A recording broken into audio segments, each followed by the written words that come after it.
Please be aware, in this podcast series we talk about all areas of safeguarding, which some people may find upsetting. So please make sure you're okay listening to today's topic. Be mindful of those around you, such as children, that you might not want to listen in. Hi, I'm SSS Safeguarding Director Sam Preston. And I'm former head teacher and content author Sarah Spinks. Welcome to Safeguarding Conversations. Today we're focusing on safeguarding in the early years foundation stage. Now this age group develops so quickly, which creates incredible opportunities for learning, but also increased vulnerability. Sarah, why is safeguarding so unique in these early years? Well, Sam, I think it comes down to children's dependence on adults. They are still learning language, boundaries, and how to communicate feelings. Much of what they tell us is through behaviour. So that places a significant responsibility on practitioners to notice what is typical for the child and spot when something changes. So if a child becomes unusually quiet or clingy, or suddenly refuses to eat, that behaviour can be a signal? Exactly. Those behaviours might feel small day to day, but they could indicate anxiety, fear, or discomfort. The key question is always, why has this changed? One area that can raise safeguarding anxiety for staff, and I know that it's something we do focus on in our policy and whatnot, is intimate care. What should practitioners keep in mind during toileting or dressing routines? Well, dignity and transparency are essential. Explain what you are doing. Keep boundaries clear. Use consistent procedures that protect the child and the staff member. And it's been quite topical. There's been a lot of conversation about toilet training and whatnot. I'm just wondering, could we kind of outline what sort of safeguarding concerns might show up in toilet training if that's happening in school? Yeah, well, organisations like the NSPCC and the ERIC or ERIC highlight that ongoing distress, sudden regression or soreness, that might indicate, unmet needs. So staff should avoid blaming or assuming and instead work closely with parents to understand what is going on. And I think, it is one of the things that I would say in this constant sort of debate that we seem to have about school readiness and being toilet trained, there is a direct correlation to cognitive development. And quite simply, some children will not be toilet trained by the time they come to school.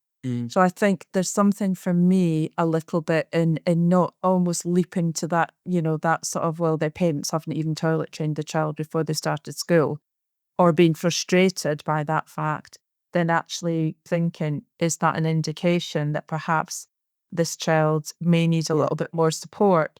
And also the other thing to factor in is obviously children who may not have diagnosed or have diagnosed special educational needs or a disability as well. So this isn't something that we can say, well, if all children were toilet trained before they started school, that would no longer be a safeguarding consideration. Of course it is, because there's always going to be children that need that kind of intimate support. So I think what you were saying, Sarah, about, assuming and avoiding blame, working with parents, that communication is really key, isn't it?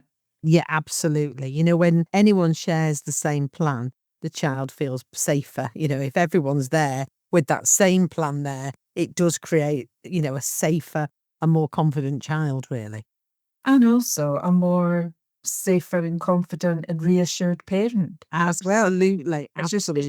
Especially within this age group, there's a lot of adjustment that is going on for parents too. Yeah.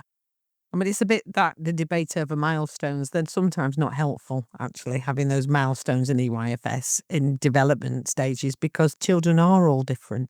And sometimes, we have to be aware of potential milestones, but they're not always going to hit them at those designated, stated ages. So I think it's really important that we're always mindful of that. And of course, there are education models that focus on readiness for learning. Yeah. And that being directed by the child. And often some of the difficulties is because we are grouping children together and we are trying to get children all to reach those milestones at the same time. But that takes us off on another subject. I know we could speak about that absolutely forever, Sarah.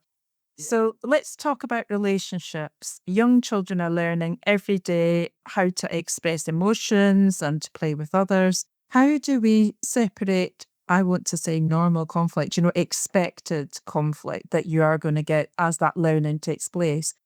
How do you separate that from concerning behaviour? Well, I think context and patterns matter. Occasional frustration is developmentally normal. Yeah. Again, using that word normal. Or developmentally expected. Persistent aggression, sudden withdrawal, or anxiety around particular peers could signal deeper emotional difficulties.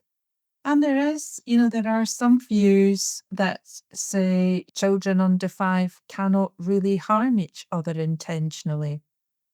What's your view? Yeah, well, I think intent is not the only factor. Even unintentional harm requires intervention. We need to support children, I think, to learn empathy and safe interactions early. Empathy isn't always a natural thing. We have to teach it. I know. And Key part of the learning to learn.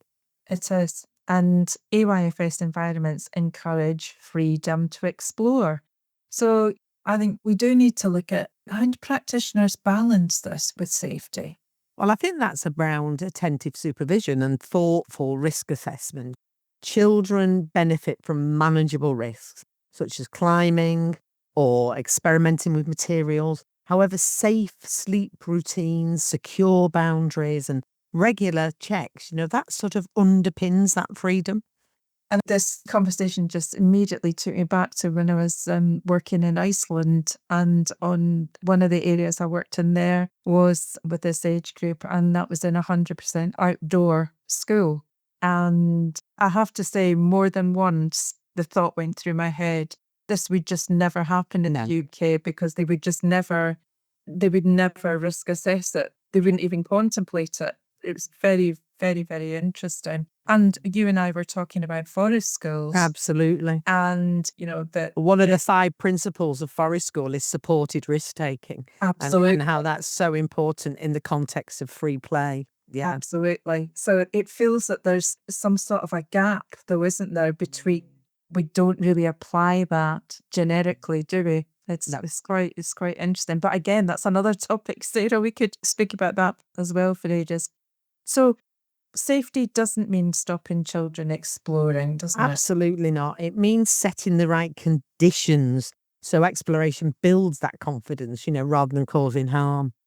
I mean, some safeguarding issues originate outside the setting. So what indicators might staff see if things are not right at home?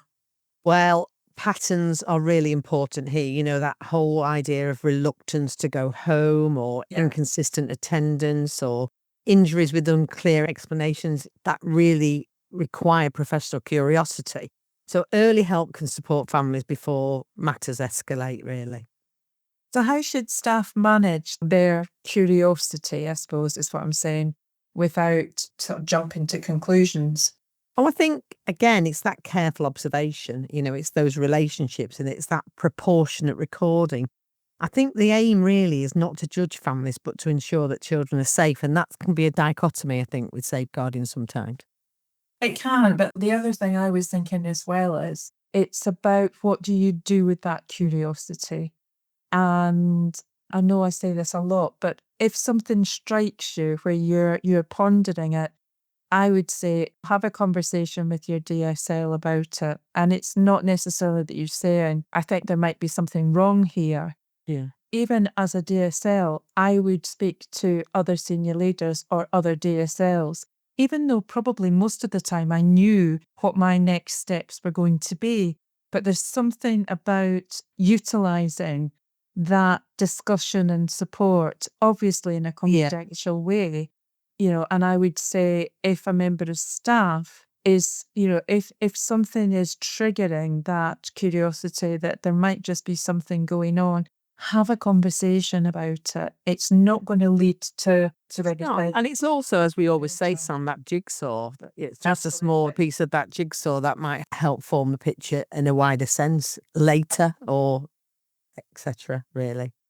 I think one of the things they've not mentioned is technology in early year settings. Now, that's really, I mean, evidence is showing us, isn't it, that that's really increasing. Yeah. So, I mean, it might be useful just to think about the safeguarding considerations that arise from that. Yeah, and I think there are sort of two major ones, really, images and data. Though I must say here that children as young as 5 are now regularly using technology and connecting to online content. This is really early now. So I think staff, they must store personal information securely and ensure parents understand how digital content is used. And once something is shared online, it can move far beyond the intended audiences. And we know that, but I think it's really important that we let parents of young children really understand that. Yeah, I mean, I think this is an area staff in this setting see as low risk because the children are so young. Which I think then, that makes awareness even more necessary, doesn't it? It does. So safeguarding, ultimately it depends on safe adults, doesn't it? So how can settings build a strong safeguarding culture? Well, I think through robust recruitment, good induction, and that ongoing supervision, staff must also feel safe raising concerns about children or colleagues. Silence is the enemy of safeguarding. We've often said that, it's really important. I think much as I'd like to, do you think staff, do they always feel confident to speak up? And not always, sadly, leaders, they've got to create that environment where raising concerns is seen as a professional responsibility, not a criticism. Yeah, absolutely. So children develop at different speeds that may be influenced by culture, family, and personality. How do practitioners stay sensitive to those differences?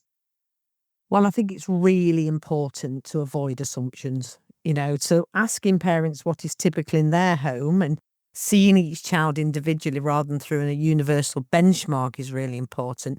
I mean, that's why certainly when as a head, we always did home visits for every single child coming into our setting, because it was really important to see that child in their own context, to see what that home is like, to watch those interactions, to get that feel and not make assumptions just based on the child that comes into your setting. That there's is massively important, that. So that wide safeguarding lens, that really should never become a judgment lens. Absolutely. The question is always, what does this specific child need to feel safe? And we often talk about hearing the child's voice. How can we do that when children are pre-verbal? Watch who they trust, notice those play patterns, observe what which situations they might avoid. And, actions in young children, they speak volumes if we pay attention. I think that's really important. Hence why observation is such a crucial element of EYFS practice. And I'm just going to jump in and say exactly that same point you've just made, Sarah. It is absolutely critical for supporting children with special educational needs and disabilities. Very much so. May not have the same way to communicate. It's absolutely following that same, watch, notice, observe, and look at the actions. I think that's equally as important in that setting. So it requires patience and close awareness then, doesn't it? It does. And the belief that children's feelings are valid, even when unspoken, as you've said.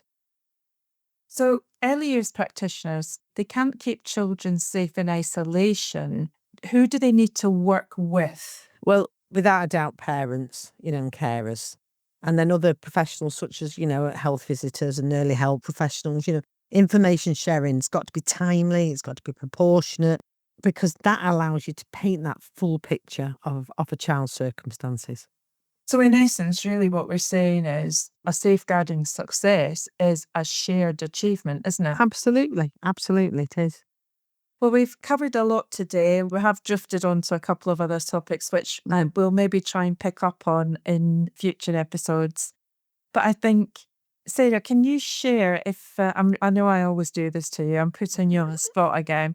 Thanks. So I'm asking you to share, just maybe think about one sort of central reflective question from what we've been discussing that underpins safeguarding in EYFS.